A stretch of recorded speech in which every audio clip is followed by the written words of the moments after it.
outlined this morning. Does it support price going higher at the breaker? Yes. It goes back down one more time. Does it go outside that range? No. So the dealing range is not disrupted. It only went down there one more time. But inside that range, with all these candles, I am not worrying about this. Okay, I'm not impatient. You heard me. I'm waiting for what? I'm waiting for the movement above that fair value gap inside of this dealing range. And it's in the premium side of that range. It's in the upper portion of it, upper half of it. My expectation was we were going to reach for higher prices this morning. I outlined it. It's all in here. 4138.75 was my specific target because it would take us above this high here. That's where buy side is. So where specifically am I aiming for? Because I'm not doing a supply and demand zone. I'm telling you specific price levels. I'm going to submit to time while it's doing all this chopping around until it does what I want to see it do. Right back to that fair value gap. Once it trades above that and takes out these highs, go back and watch the recording because that's when I transition down to a 1 minute chart. At that time, all through here, I'm going to extend it a little bit further because this is where our range is. And then we crossed over the fair value gap. So I'm encapsulating in this little orange box this up close candle that took us above these highs and above that fair value gap. So dropping down to a 1 minute chart. And you thought it was just moving averages, right? Oh, like ICT, you can trade with moving average. Yes, you can. I used to do stuff like that. But I didn't know what I was doing. And I didn't know what I know now. And I would never do that again. So here's your dealing range. So inside of this high and inside of this low, I'm not concerned of how many candles it makes going sideways until we get above. When we get above, take out these highs here. What is that technically becoming? A shift in market structure. We've already shown 2 times where it worked off of that bullish breaker, that blue shaded area down here. And I told you that the candles that it needs to now deliver.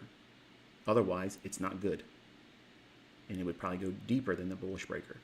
And my analysis would be incorrect. And I would just have to wait for something else to do.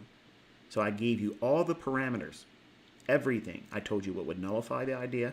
I told you what we were specifically waiting for, what the criteria was, where the accumulation would take place inside the bullish breaker and inside of the initial fair value gap on Monday. That's this green area. Does it accumulate in here? Yes. Does it send price above that fair value gap that I had on the 5 minute chart when I expected it to do it? Yes. It came in, opened, traded down into it again a little bit, and then rallied. Then created the fair value gap I drew your attention to real time right then and there.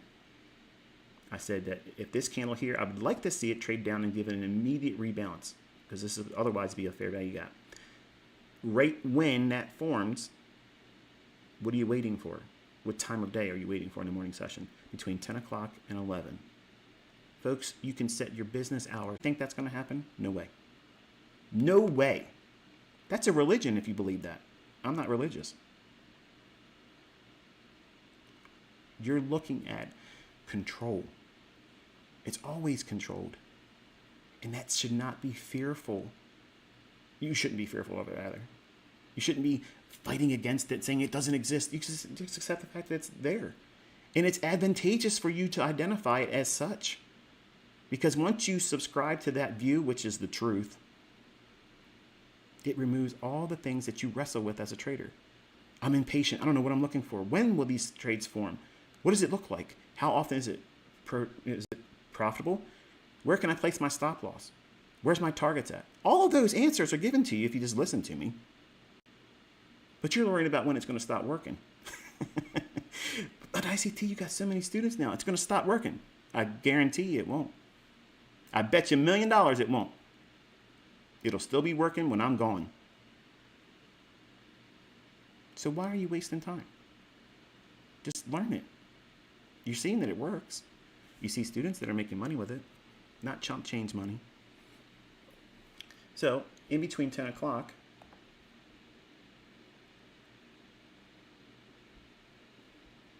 and 11,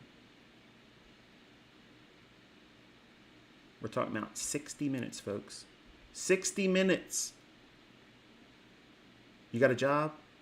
I know, it sucks. Be thankful that you have it. You're running a business that's time consuming and distracting? I understand, but be thankful that you have it. You sleep during this time, ICT. I can't wake up. Use an alarm clock. Because you're going to have to make some kind of sacrifice, folks. Somewhere in your life, you're going to have to give up something to the market.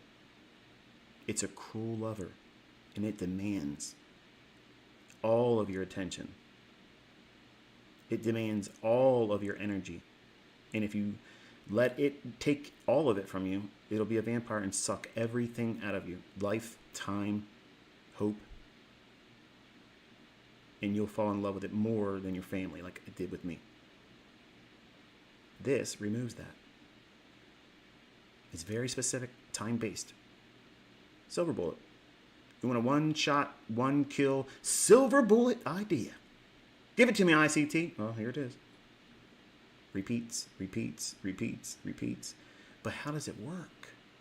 You have to understand the narrative. And that's why I said all those PD arrays that I taught in core content that were being tossed around on Telegram and Discord channels and websites for sale, and they're still trying to sell it when you can get it right for free or on my YouTube channel. Clowns. And I'm out here teaching it to you live in a live stream, just like I was doing with paid mentorship students, walking through, and some of them looking for signals. They would get upset, impatient, say this is not what I wanted to do. You don't want to learn how to trade, is that what you're saying? Because that's exactly what you're saying. You got to learn how to see these things form before they're in the chart. What are these repeating characteristics? Let's walk through it. Time, okay. What is the price going to do algorithmically next?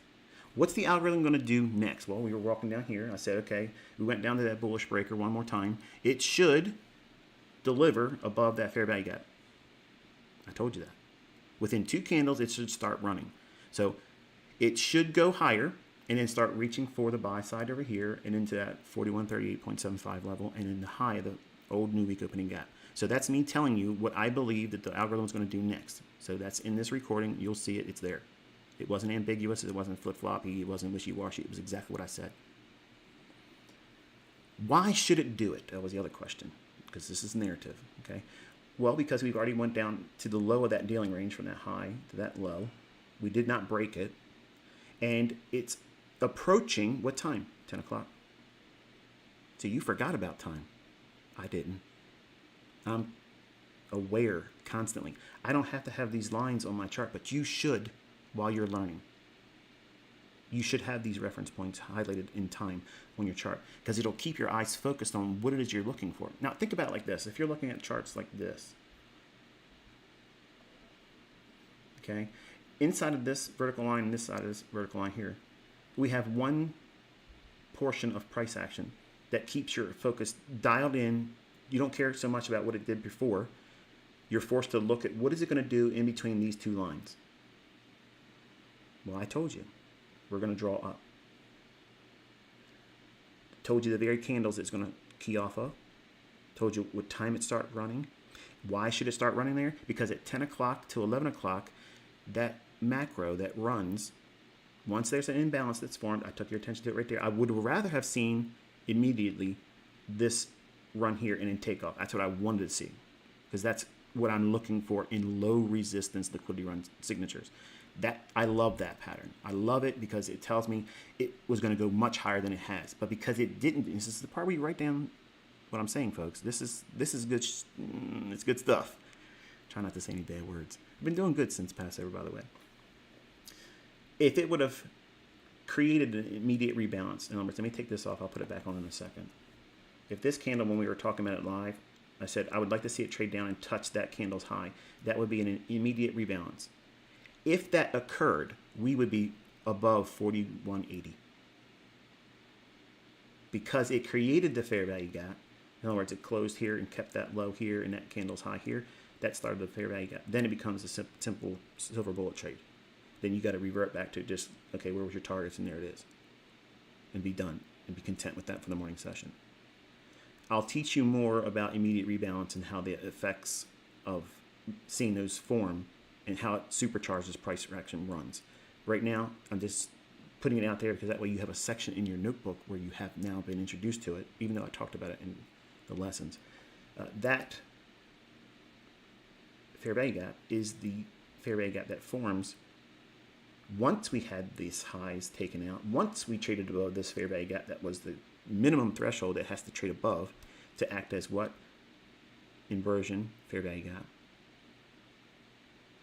So for the indicators that are presenting this,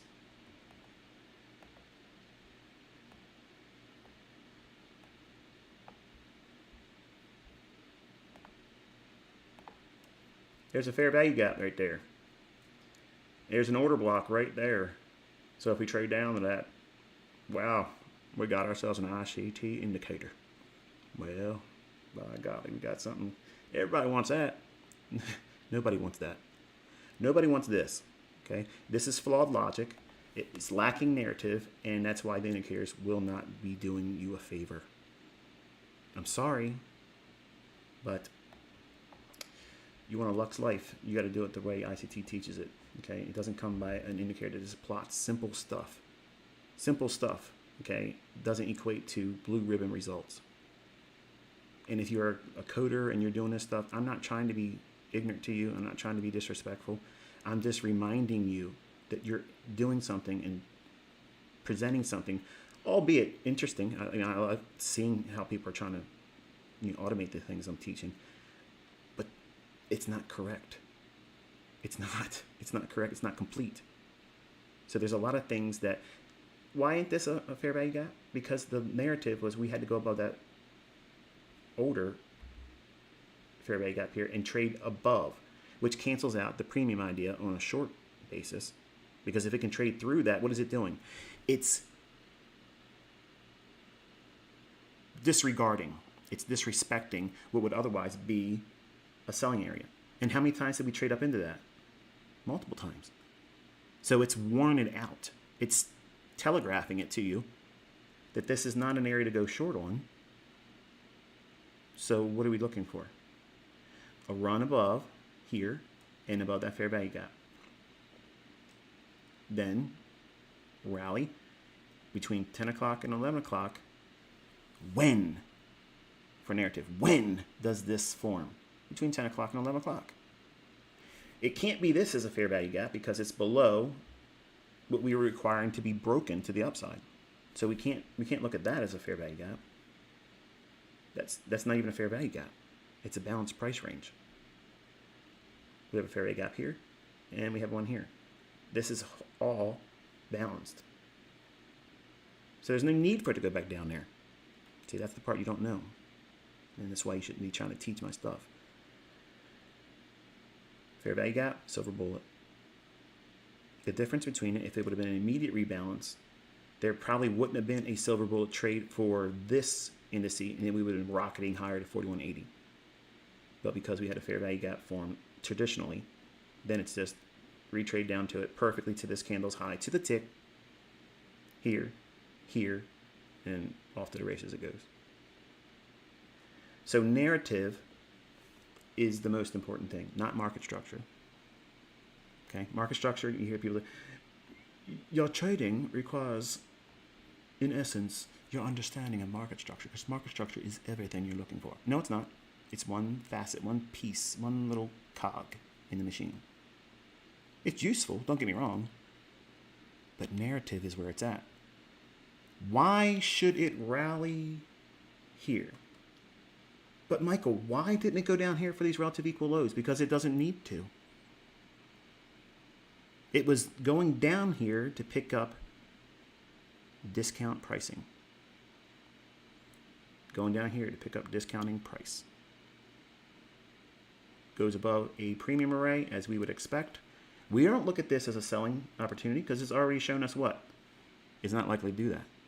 We were not falling victim to this as a short either. We didn't look at that as a selling opportunity. I said, we're waiting. What are we waiting for?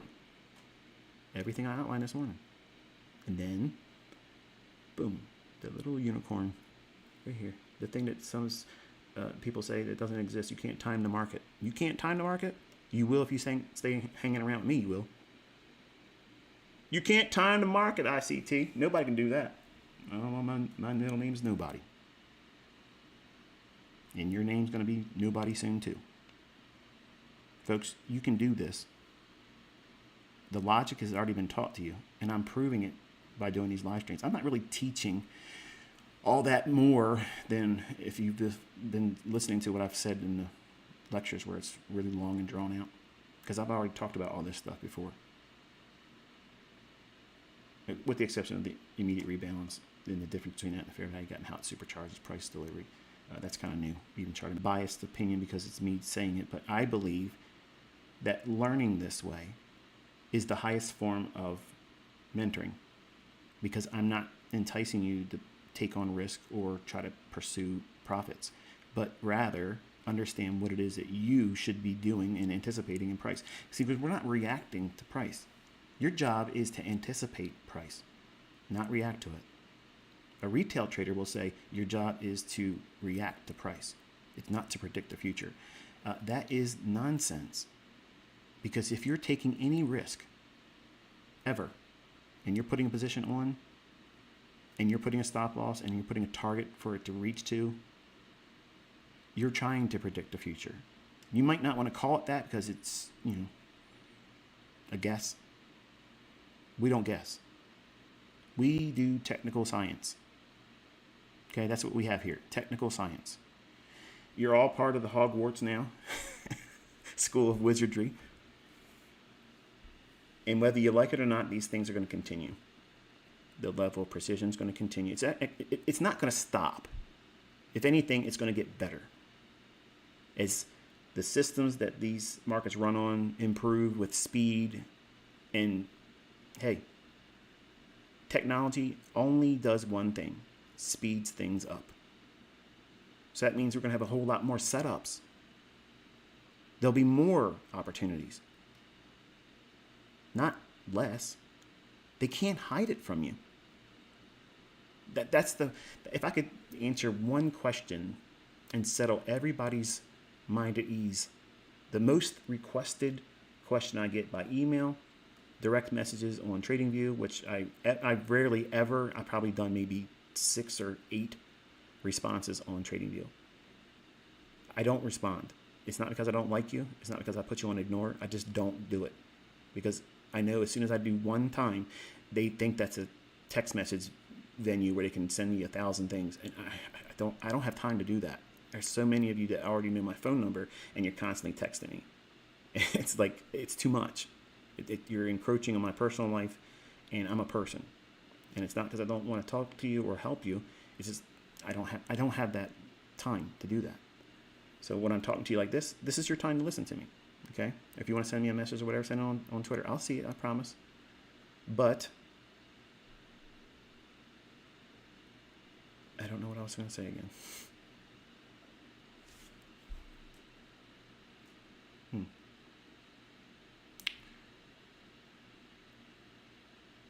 And I don't know how I can recall back, because I wasn't talking about a chart on a specific time frame. So I feel like I've lost that one. I don't know.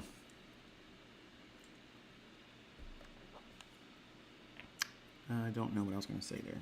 I'm sure it was probably good. If I remembered, I'll send it as a tweet. But I think that this is a highest form of learning. Explaining what should take place in price action, why it should happen. Why shouldn't it go down there and take out those stops, Michael? Because it went lower when we were bullish. NASDAQ was showing us that it wants to go higher. Even though initially the market was decoupled and the averages were not in agreement, meaning that the Dow was going lower, NASDAQ was screaming higher, and ES was doing this. Since I'm forcing myself to work with one market just to show you that, yes, there's going to be, I didn't see the price run for NASDAQ. I didn't call any of that out. But I utilize NASDAQ today in my analysis. I don't ever trade the Dow, but I use the Dow as a part of my analysis. I don't trade the dollar, but I utilize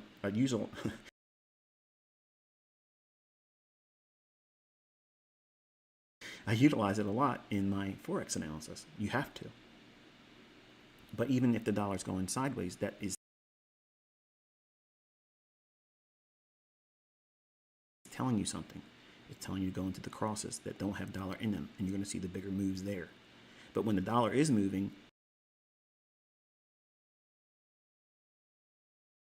it's rare that you're going to see the non-dollar based crosses move. They can, but they're going to be limited. They won't have as much freedom as they will when they hold dollar, which is the reason why they do that. That's a control mechanism. It's all part of allowing the Forex pairs to move around and gyrate. So it's not always, let's go in here and look for a setup. No, let's look in here and see, are they holding anything? If they're holding something, that tells you something else to do. And again, it's not taught in books where you just go in here and find this indicator setting. And this indicator that plots this, plots that.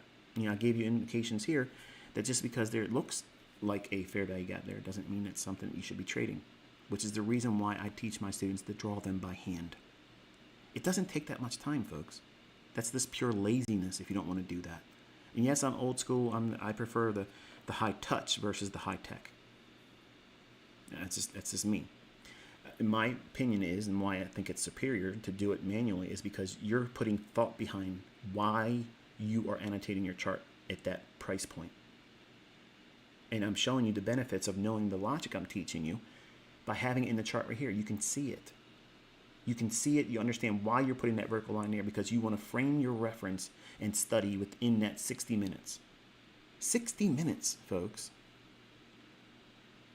Remember when you first sat down and came up with the idea that you want to do what that other guy did on social media, or one of your buddies just did something in a demo account, and you started thinking, wow, if I could do that with real money, I could probably do well in life.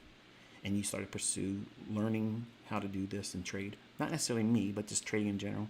Contrast that initial moment when you first sat down and decided you want to venture into this. What you knew about it and what you believed was possible. Now, I'm telling you that you can time the market within 10 o'clock and 11 o'clock. Every day. Every day this forms. Every single day. And you were worried about when you first got into it, how do I buy? Where do I buy? You know, when's the next big move happening? Those are questions that you never found answers to. That's why you jumped around from person to person, influencer to influencer, system chasing, and not being consistent. I am removing any excuse for you not to be disciplined, organized, and know exactly what you're doing. There is nothing better than this. This is the elite, superior, apex version of analysis. There is absolutely nothing better than this. This is the market. You look at indicators, you're looking at math being applied to something that's already happened. I don't look at volume because it's already happened. I already tell you where your low volume nodes are going to be. Volume profile guys. I'm already predicting where that's going to be. You have to wait for your profile to plot that stuff. Your point of control. All that stuff. That's all hindsight. It's all hindsight.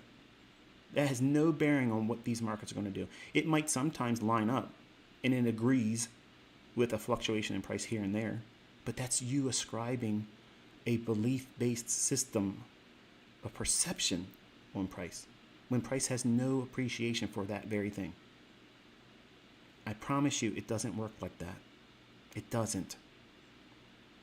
There's going to be people out there that can find flipping a quarter profitable. And they'll say, look at this system here. Every time I flip it 5 times, it goes heads up. It's going to be tails the next one. And I've been 87% profitable. And you're full of mess, ICT. You don't know what you're talking about because of that. Okay.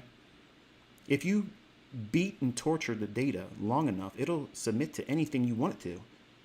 But you can't do this and say it's manipulating data, because I'm calling the ticks, the minute candles, live. I have no room for error. I have no safety net. My stuff either works or it fails. What do you see happening? Do you see failed logic here? Do you see flawed logic? Do you see a fraud con artist pulling a fast one over top of you right here? Every single time I come out here, whether it be on Twitter or here, I'm giving you all the reasons why you should just trust this process. It's not costing you any money, and I'm proving that it works. Well, think about it. If I was selling something to you, wouldn't you demand me doing this anyway, right? You would be demanding I do it. If you were that way, you could go out here and show it works real time. He'll never do live streaming. I'm doing it. Why are you still on the fence? Why are you still doubting? Because it's something inside of you. It's not my concepts. It's not the market. It's you. It's always going to be you. It goes on both sides of the coin. When you make your money and your success, you did it. I didn't do that for you. You did it. You pushed the button to get in those trades, but you have to be responsible. When you lose, when you mess it up, ICT didn't push that button for you. You did. And you have to own that. The good and the bad is yours. The only thing I'm presenting is the logic that these things tend to repeat. And in the context of that consistency, you'll find your unique model. Just because it forms every single day, you might favor, hey, you know what? What's a good way? This is the part where you write down this in your notebook, by the way. What's a good way to really filter out this idea? How can we really supercharge it and make it even better than this? Okay, let's think about it like this. In better market conditions, not that we have here, because this is, admittedly, this is a very challenging market condition for me. It may not feel that way because I'm calling out the stuff live and it walks like a dog on a leash with me. That is just because you don't know much. But me calling that, I already know that it's going to probably deliver much lower grade of price delivery than I would expect in other times, where we're in a much faster market, more loose, where the market just moves around a little bit more. Now, I'm not referring to a specific trend. I'm not talking about trend at all. I'm just talking about how much it can move around, because they're holding it back. Even though this is a really respectable amount of range, it's still being held back. It's being controlled within that daily range. Let me take you to the daily chart real quick.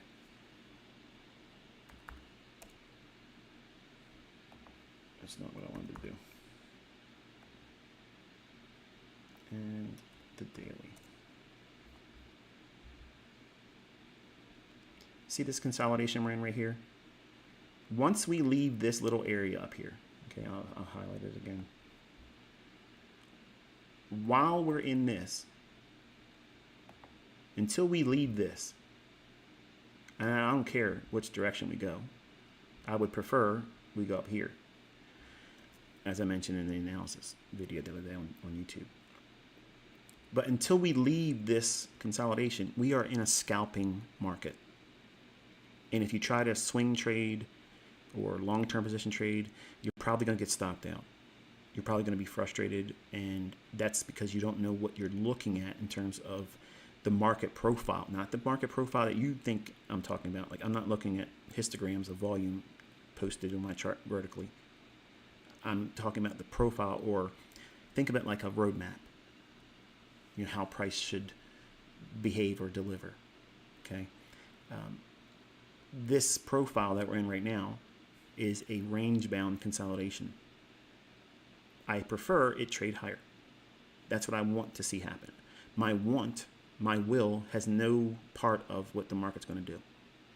So while my analysis is favoring that, I'm not against going short if it presents it, but I'd like to see it leave to the upside, this range here. Until we leave this range, we will be in these small little choppy intraday range-bound consolidations. And you need to be very nimble, meaning that you don't marry any trade and turn it into a long-term position. Don't do that, because it can be very frustrating to be in a nice, fat, profitable trade thinking, yeah, I'm not going to take any partials here because it's going to go to my longer-term weekly or monthly chart objective, only to see it come back and knock you out of it with a loss, or scare you out of it with a small little fraction of what you had in open unrealized profit. You collapsed it with a smaller profit. And it's very, very deflating. And you're going to have that. There's no way of really avoiding it, because in the beginning, you're going to try all the things you shouldn't do. You're going to do it, okay? But you have to learn quickly from them if you make that mistake, not to do those again. The smarter, more apt pupil will listen to me and tell you these are the pitfalls. Don't go into there in that setting and do those things I hurt myself with. So you want to be the best student. Listen to me and avoid the things I tell you to avoid. Do the things I tell you to do, and trust the process. Submit the time, and it will do its work on you. You will be in the upper echelon of my student base, and it's a very small group because most of them want to go through the same stuff I went through like it's a badge of honor. Yeah, man, I blew my account and had to go through this crazy drawdown, and I did all these wrong things. You said not to do this, but I did it anyway. Okay. I'm not proud of that. You shouldn't be proud of that. That's not something that you should aspire to do. I mean, I'm telling you the things to avoid and telling you to do the certain things that will avoid doing those things by default. I'm doing that so that way you don't fall victim to that and make your learning curve much longer than it needs to be. You're going to make it longer, not me. But we answered the equation of narrative. What is it? It's knowing what the algorithm is going to do next. Why it should do it. There's no need for it to go down here below these relative equal lows when we're going up against bullishness. It's failed to go lower on that fair value gap that we were watching this morning. So inside of all these individual candles, I'm ignoring all these candles until we get into that breaker. Because if we get in that breaker and we go below that low, we've now traded outside of the dealing range of that high and that low. And that is something I have to now measure. Do we view it as a run on stops that rejects and goes back above here, or does it accelerate down? If it accelerated down and then treated this breaker as a inversion level, then I would have to abandon the idea of initial bullishness and wait for more information. That's not reacting to price. It's anticipating what I want to see in price and what I would be engaging with, willing to assume risk on, and the other side of the coin that is not saying, here, I'm right if it does this, and I always got an out to say I'm right. No, I'm showing you what negates what I would rather do, and this is what it would do in price action for me not to take a trade, but this is what would likely unfold if it did. In shorter, plain terms, it's knowing what you want to trade on, but also identifying if that's not going to pan out, what it's likely to do if it's not going to do that, but you're not willing to trade on that. That's not a 50-50, I'm always right. That's something, I favor one side of the marketplace. Whenever I give an opinion, whenever I sit down with my students, whenever I'm doing something live in the marketplace, I always tell you what I think. This is the side of the marketplace I favor. Even in climates and trading days where I would not trade like against FOMC, against the CPI number. I was lucky yesterday, everything panned out like I said, but that's not to be viewed as skill. It just so happens that it delivered it right then. But most of the times on CPI, I'm not right. So how's that work for you? Okay, I'm being honest and I'm telling you, I know where my limitations are. If I was always right in CPI, I'd be ahead of it all the time. But because I have hurt myself with real money, I don't trade it. I wait for it to form. If it does what I think it's going to do, then it gives me insight to work with the later part of the day. But that's not something that is an invitation for you as a developing student to go in there and say, wow, it's a fast mover. Look at that. I want to trade that. No, you don't. There's no forgiveness. If you're wrong, there's none. You get hurt quickly and bad. It moves so fast your stop loss won't work. You won't have the protection that you don't appreciate at other times when the market's not as fast. CPI will tear your face off. It'll literally take your face right off. If you're on the wrong side, you're going to wish you stayed in bed. Trust me. But anyway, I promised you 2 live streams. I gave you 2 live streams this week. If you found this one insightful, if it was helpful to you, if you like learning this way, which removes all the emotion, you don't have to worry about being right about making money or not losing money. You sit down with somebody that's been doing this a long, long time, using the logic that I've taught, not creating something new, not making something up as I go along. I'm using the information that I've already taught on that channel. It's all there. All you have to do is spend time with me. That's the missing part. The afternoon session. What do I trade the lunch hour? What do I trade lunch? The London close time frame. What do I trade ICT? What pair do I trade at that time frame? You have 1,000 questions, right? All you have to do is look at that 160-minute interval right there between 10 o'clock and 11 o'clock New York local time. Your entire model, all of it, can be within inside that 60-minute window. The problem is, it's not going to be enough for you. You'll outgrow it, or you already anticipate outgrowing it, so therefore it's not worth your time.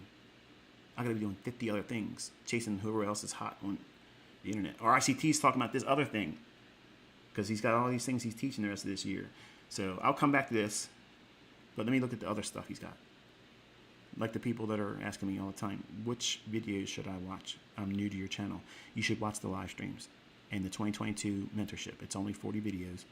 That'll give you something right away, Going into your charts, you don't have to go through thousands of videos and thousands of hours and not knowing what to do with all the information. It's a lot of content, but that will make you an animal, a beast, okay? You will be a savage if you go through all that core content. I promise you. I promise you. But you have to go through this first. Sitting with me, watching it live, explain to you why it should do what it should do. Because you want to ferret out whether or not you should be underneath me as a student. Watch my live streams, because that's the testimony right there. That tells you right away in no uncertain terms. There's no extra other thing. There's no other monitor being recorded that did something else. Okay, it's all cherry picked the right way in front of you live. Explain to you why it should behave this way live before it happens. The very moment that it's going to happen, where it should go, where it should stop, where it should form a setup, all those things. And you don't need me pushing a button for that. A mature, ready-to-learn student does not need to see that, because you already know this is where a fair value gap entry is. This is where your stop loss would be. You don't know? Watch the 2022 mentorship. It's explained to you in great detail. You see me executing with it in those videos. You don't need 1,000 different examples of that. If I wrote a book with it, would you have 1,000 examples shown in the book? No. But you'd be, oh, this is the greatest thing in the world. This book is amazing. and it's not. This is the amazing thing. Watching me outline what the market should do live. This is the part that mentoring is. It's not talking about what's already happened. Here, I took a trade over here, and they don't even have the execution shown. They don't show their trade history. They don't show them entering it. They don't show you the stop placement. They don't show you the profits being taken. I don't teach like that. I teach where the rubber meets the road, the brass tacks. We are in here showing it real time. This is the logic. This is what works. This is the marketplace. This is exactly why your chart's going to print what you're going to see later on after the fact. I'm going to tell you before it happens. And it's something that I'm teaching you to do on your own. That's power. That's mentoring. That's elite status.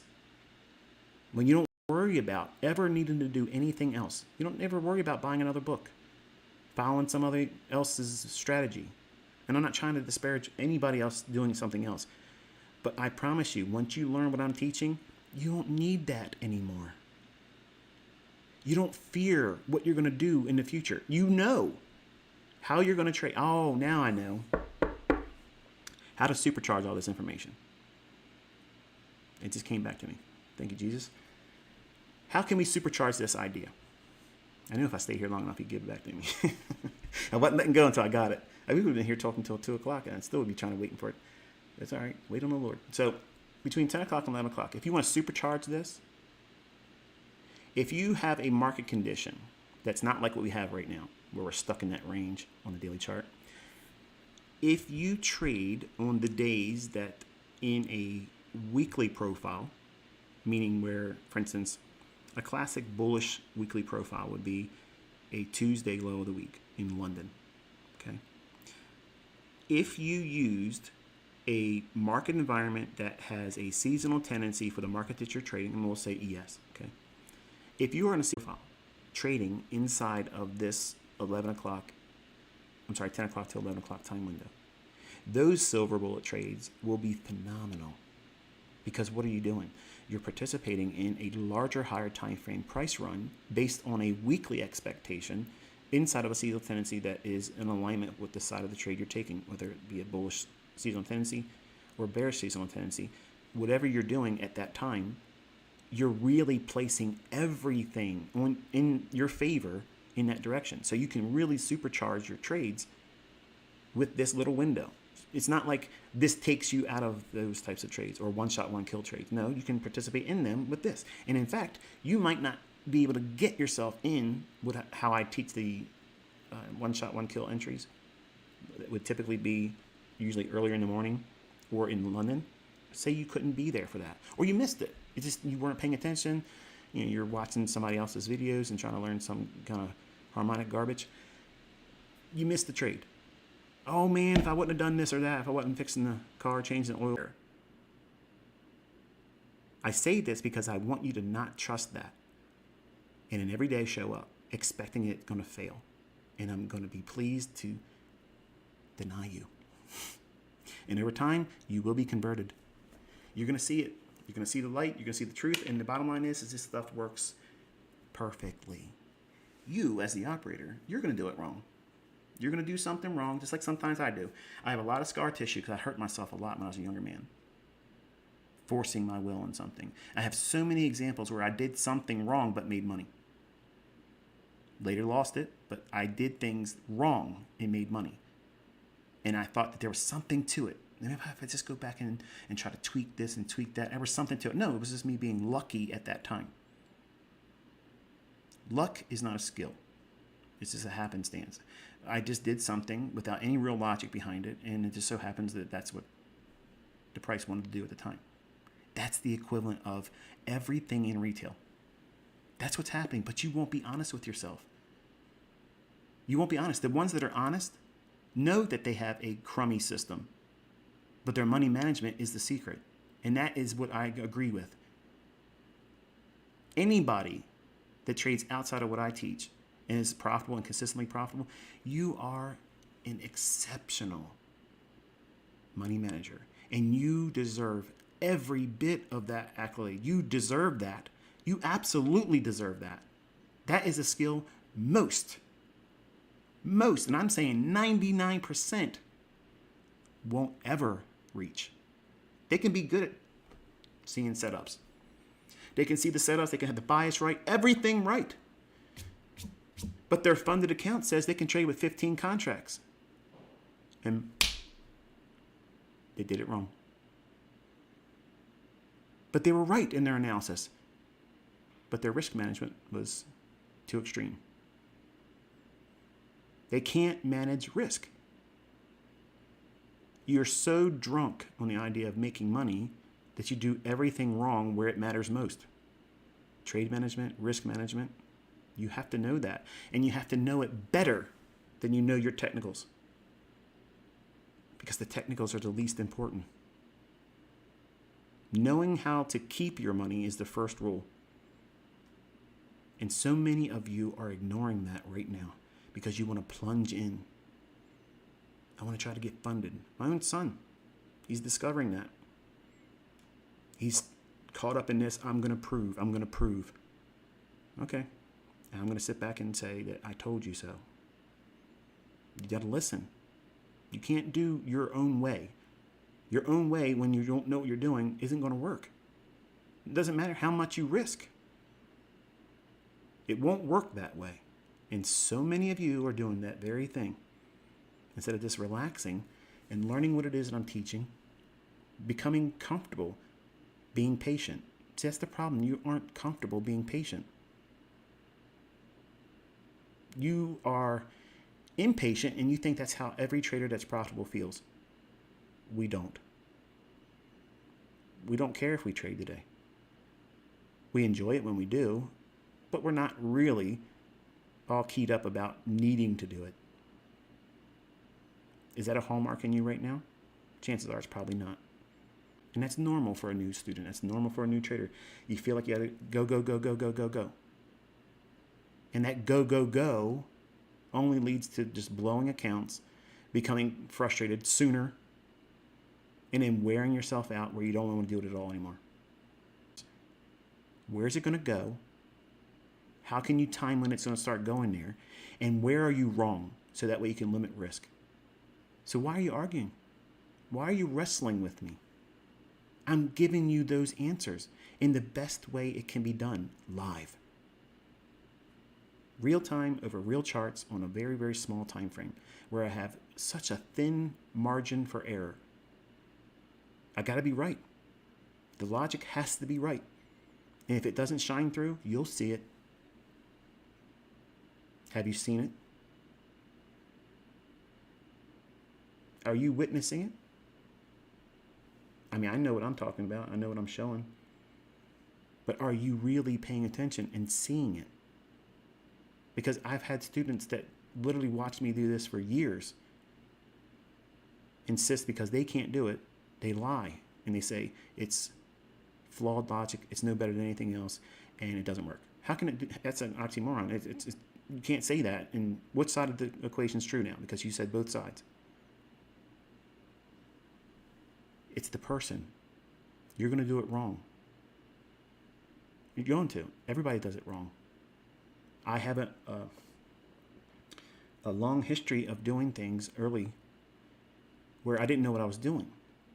And also did things that I should have done, but I was scared the whole time I was doing it. So it makes me uncomfortable doing those things. What am I referring to? Trading the yen. I don't want to trade it because it makes me feel like I felt before when it hurt me. So to keep that kryptonite effect off of my mindset, I just don't trade it. That's it. It's simple. Just because I have a weakness doesn't mean, oh, my calf muscles are a little weak. Let me go in there and start working them out and build them up. That's not what this is. You know, in this, you lose money. And you can lose more than money. You can lose your sanity, your health, your relationships. So I don't look at it as I have a weakness in trading yen, so I'm going to fortify myself and start only trading yen and desensitize myself to that. No, I don't look at it like that. I know where my limits are. And I know that because I'm obsessively compulsive, my brain will go back to where it hurt me. And it'll constantly be feeling like I'm going to end up in that situation again.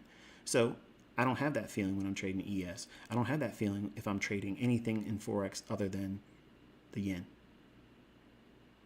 So there's your answer why I don't like yen. Okay, but and besides, that currency is extremely manipulated. It really, really, like it's aggressively manipulated. But you can do very well with it when it wants to run. But nonetheless,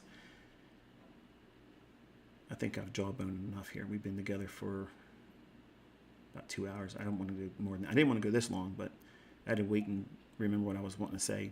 In the supercharging aspect in layman's terms, and I'll close. By using higher time frame analysis, and you're expecting larger range on the short term to swing basis, in other words, a trade that lasts several days to a couple weeks, if you use this 10 to 11 trading in the ES market or NASDAQ, and let's take a look at the NASDAQ, see if it materialized there. But by incorporating a higher time frame element to it, you can have a participation in those bigger price runs. And instead of taking all of your trade off at 5 handles or whatever your target would be for that liquidity within this 60-minute window, that you can take a portion off and leave like one contract on and leave it as a runner.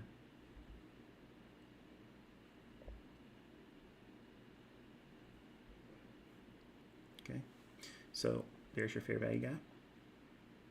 After it leaves the consolidation here, it runs up. You're probably asking, what is this orange level? To be honest with you, I don't recall off the top of my head what it is. So I have to go back here and go through the time frames and see what it is, because now it's bothering me too.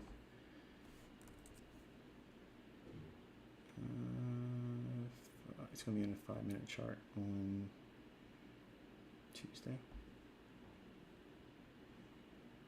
Yeah.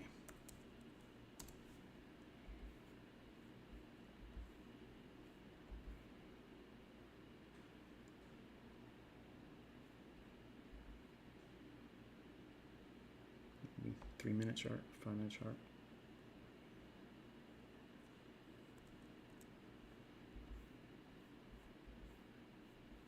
I know some of you are like, ICT, if you do this thing here on TradingView, you can scroll back. I hear you talking. I just don't know what I'm doing with it. There it is.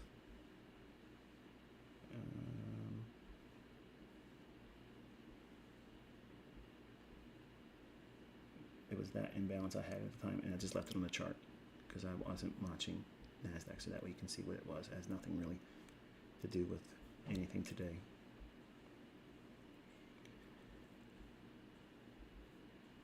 But there's the consolidation. We rallied above it.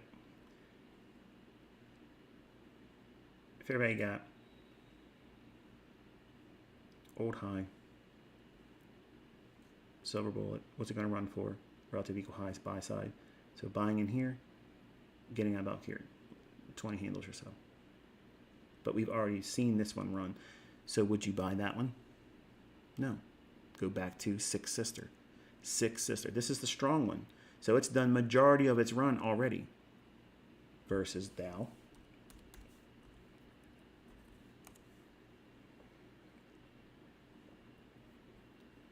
Relative equal highs. And I think it was, what was it? 33.880, I think it was. Lower time frame, high frequency trading would use that on a 5-second, 10-second, or 15-second chart. It would buy an imbalance in here and target these stops. Made sense technically. We had a bullish breaker. And we were watching a PD array to expect it to fail. We're anticipating price failing to send price lower on this fair value gap. So we want to see it give way, open, trade down to it on this candle, it rallies, fair value gap, there's your silver bullet, boom. Okay. So that's going to be it, my friends. I hope this was helpful to you. Hopefully it was insightful to you, that it allowed you to get more understanding about what it is that we're doing, what we're waiting for, and you can clearly see that it's going to take a little bit more effort than you thought, but it's okay. You'll be fine. Just keep showing up. The time with me, the things I'm talking about in Twitter and the reviews I'm doing and the lessons that I put up on the YouTube channel, you will learn this. It won't happen overnight. It won't be real quick. It won't be real fast. It won't be a 5-minute trainer that gets you here. Okay? You have to see it being done, not in market replay, not after it's already happened in teaching as a tutorial. You need to see it live, explain why it should do this, why it shouldn't, because you can't replace that now as experience. You watched these candles paint with me. You watched with the expectation of I'm either going to be right or I'm going to be wrong. What did it feel like? Did you feel like it was not going to pan out today? Did it feel like it was going to be going the other direction? How did it feel for you to see it materialize and develop like we wanted it to see? That's a learning experience for you. Some of you, it's probably exhilarating to see, wow, this is, again, it happened. Yeah, again, it just keeps happening. And over time, you don't get emotionally stimulated by it. It's just something that you expect. You know when you get in your car, you're going to put the key in it, and you're going to turn the key. What's going to happen? Or now, some cars, like I have, I'll push button, but some of you may still have a vehicle that has a key that you put in there. Either way, when you start your car and you push the ignition or turn the key, what is your expectations? That the car's going to start up. So that's expected. Are you smiling and laughing and, whew, I'm glad this thing started up today? No, you're not. That's what you want with your trading. Now, what's going to happen is you're going to sit down one day and you're going to sit just like you're getting in the driver's side of your car. You're going to try to start your car and it won't. What do? You deal with it. Battery, starter, mechanic if you can't do it on your own. It means what? Missed opportunities, costs, which is a loss monetarily, and frustration. Well, guess what? That's the way trading is sometimes. You're going to get behind the wheel of your unique model. You're going to believe that you're going to get somewhere, and you're going to get in behind the wheel, and it won't go. And it might come back and take you into a loss. Does that mean that your car's never going to start like you want it to in the future? No. Does that mean your trading model is never going to give you a trading setup that pans out? No. But when you're new and you don't have the desensitization that you put yourself through by watching price without pushing a button, you're bored. You know these things are going to happen more times than not. Not 100%, but more times than not. Then you don't worry about the times that it won't work for you or that you're going to do it incorrectly. And you want to learn how to do this incorrectly and make the mistakes in the beginning so that way you learn from them without any monetary loss. It's normal for you to do it wrong here, and give yourself that permission. There's no scorecard, there's no report card, nothing. It's all learning.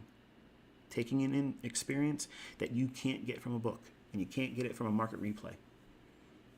Think about it. If I showed you this stuff in a market replay, not market replay, but I did a review last night on ES, and admittedly, I could have, if I wanted to, be what everybody thinks I am, I could have been beating my chest and saying, see how smart I was and right I was about the CPI expectation I had before CPI number on Twitter, and it delivered like I would rather have seen. But because I know it's CPI, and I already taught and teach my students not to look at that report as something that's tradable before it releases, I just commented, okay, there it was, and reminded you all that I don't usually get it right. So that's the reason why I don't trade it. But if I hadn't talked about it on Twitter, and I had just said, yeah, I thought I was going to do this, it falls on deaf ears. And some of the lessons that I have needs to be in the presence of real-time data. That's the only way you can learn it. It needs to be seen. So, like if I said today in a review video, like say I sat down tonight on YouTube and I said, okay, look at this fair value gap here on the 5-minute chart, and I thought that it was going to go through this and it's going to be a point of inversion where if it went above that, it would start aiming for this. And of course, it looks like it's cherry picked, it's hindsight, and everything makes perfect sense because it's already happened. That's not what you experience today. And that's not what you experience when we have live sessions together. And that's not what you experience when talking about things on Twitter. I'm taking you right to where it's going to happen, where it's going to go to, and where to focus. And over time, what happens is you get real comfortable with a specific thing that I talk about that will repeat enough times for you to trust going into back testing it, looking for it in old data, old moves, seeing how often it formed. And then that becomes the initial profile that you start studying under, which eventually becomes a major contributing part to your model, which will be refined over time, and you'll find consistency with that model. Not 100%, not 100% accurate, never taking losses doesn't exist. But you'll get real comfortable with the times that it does lose. It's not enough to scare you away from using it.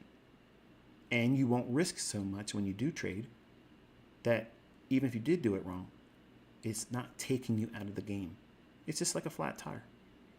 A starter that went up in your car. It sucks. I got to go buy that and got to find a way to get there because I only have one car or whatever. It's a nuisance. That's what losing is in trading. If it's done with an impeccably controlled approach to risk management. But if you're out here, playing Johnny Quest, and everything's an adventure and you want to go maximum leverage, I just dated myself. Not you, probably younger cats probably know about Johnny Quest from the revamp, but I'm talking about the one from the 60s and 70s. But the idea of over leveraging, you don't realize the effects of doing that to yourself when you don't know how to trade. You make yourself afraid to take a trade then. You might be amazing in a demo. You might be amazing in paper trades. Why? Because you're managing risk. Oh, what did you just say? Exactly what I just said. That's what you've never understood. People that do exceptionally well in paper trading and demo and fail in live trading, you know what the problem is? They ain't going to come in wheelbarrows in the beginning. Small knots here and there. See, with the demo and paper trading, I know we're supposed to close this, but I missed y'all, so I got to talk to you. Did you miss me? Give me a thumbs up if you miss me. So when you're trading with demo and paper, the reason why you're doing so well is because you're managing risk. You're not able to assume a loss that would hurt you, which is the right way of using a demo. But you should not be doing 100 contracts to so you can show a $25,000 or a $50,000 win. That's nonsense. You're not going to trade that way. You don't have that money. Even with a funded account, you're not going to trade that many contracts. So what should you do? Trade with the smallest size, even in demo. 1 micro. Condition yourself to trade like that. But you don't want to do that because it doesn't feel like it's fun. It doesn't give you that video game feeling. And this is not a video game. You're conditioning yourself to expect something in terms of a video game. And then when you get there and you start trading with real money, it doesn't feel like a video game then, does it? It feels like it's life or death. You can't breathe. Your heart's beating heavy. You feel dizzy. It sounds like a video game to you? No. It sounds like you're in an emergency. You're in a fight for your very life that you put yourself into. You put yourself in that situation. You can take yourself out at any time, but you're doing it. So by trading with the smallest leverage you can trade with, the micro, only after you've done trading, paper trading and demo trading for 6 months, there's no way you won't be successful then. But you're not going to be successful then. But what if you're not going to be successful if you don't at least consider doing it without real money consistently for 6 months? Why 6 months, ICT? Well, because you can get lucky for 3. You can develop bad habits in the first. You're not ready for real money. I promise you're not ready for real money. You're not even ready to try to get a challenge passed with a funded account. You're not ready. You need to be bored. Yeah, it's going to do this. I expect it's going to do that. Boom, boom, there it is, done. And you're able to do that consistently, 70% of the time. Consistently able to do that in paper and in demo. Then it's a time to start considering maybe, and you'll have to decide that if it's right for you or not to try to go for a funded account or trade with live funds. That's a decision all of my students make on their own. I never tell them, now you're ready. You're not ready. There you go. But that's why paper trading and demo trading is so good in your hands, because you're trading with risk managed impeccably. You can't lose. So therefore, you're doing what? You're dialing in on the analysis. And that's the problem when you start trading with real money. You start worrying about what happens if they ask me what my trading results are today. What happens if the broker is watching me? What happens if I blow my account? What happens if I blow my funded account? What happens if I fail my challenge? What happens if my dad sees that I had to pay for another account? Hello. Yes. All of these things are within your control. But you paint these scenarios like it's something outside of yourself that's putting it on you. You're rushing the process. You need not rush it. And I promise, if you treat this like a business, believe me, businesses they don't run like a Chuck E. Cheese, okay? They run a establishment for kids to go in there and be a kid, but you don't want to run your trading business like a Chuck E. Cheese, okay? Where every trade has a chance to be a kid. No, you don't want that. If you let your child run out there in the yard with no parameters, like no fence, and you're near a street, are you going to feel safe about your child being out there? Where's your stop loss? The fence, okay? And if you're smart, within arm's reach and a fence with a lock that doesn't open except for you being able to open it. That's you controlling risk. But most of you only go out there trading and trying to do these funded accounts, trying to pass it in 3 days, 5 days. You can do a minimum of 5 days and you gotta have to pass it. And you think that's what you have to do. Who said that? That's why these companies are getting rich off of you. Because they know that the parameters they placed on that funded account challenge is so above the average new trader that they're going to constantly get those restarting fees, and that's what they're banking on. Slow down. Slow down. Learn how to do this, and you'll walk through it with no problem. If you rush, I promise you, you will regret it. You won't be where you want to be. You'll spend more time and money doing something that wasn't fruitful versus just listen to the old man tell you this is the way it's supposed to be. Boring. Condition yourself for months where you can do this without being enticed to trade with bigger leverage, more contracts, more trades. This is the way you do it. Professionally minded traders that are consistently profitable, they're not gambling. They're looking for something that is measurable statistically and historically. They can see it repeats a lot. And that's their model. Are you doing that right now?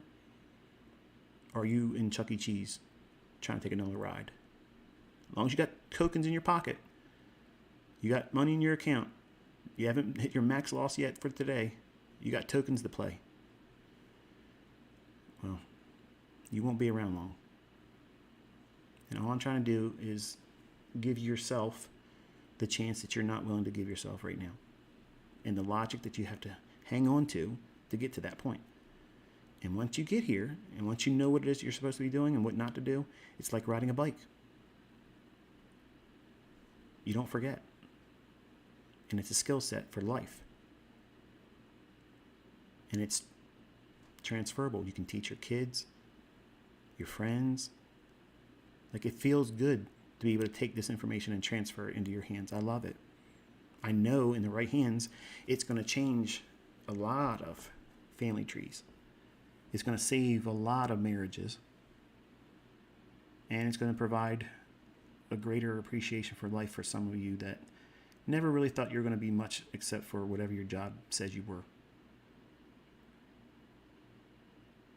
And I know what that felt like for me.